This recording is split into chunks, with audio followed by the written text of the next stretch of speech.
Jučer je uspješno održan quad maraton Nezuk Potočari 2026 u organizaciji ATV kluba Zvijezda Potočari, koji je okupio veliki broj učesnika iz različitih krajeva Bosne i Hercegovine, piše Crna hronika.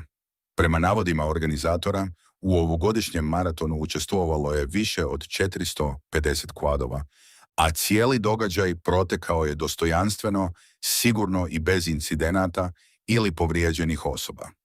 Učesnici su tokom maratona odali počast šehidima, nakon čega su posjetili kuću ratnog komandanta Nasera Orića, gdje su za njih bili pripremljeni osvježenje i odmor.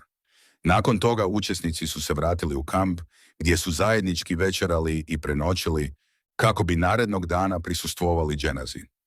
Jedan od govornika na skupu bio je i Naser Orić, koji se obratio učesnicima i pohvalio njihovu sve bolju organizovanost. Broj, ono što mi je najbitnije jeste da vidim da vam je svijest u odnosu na prvu godinu daleko veća. Dosta ste organizovaniji, dosta ste svjesni kuda idete, dosta ste ozbiljniji i to je ono što trebate svake godine da imate na umu, da ova slika koju vi budete poslali odavde ide kroz cijeli svijet. Tako da ja nema potrebe više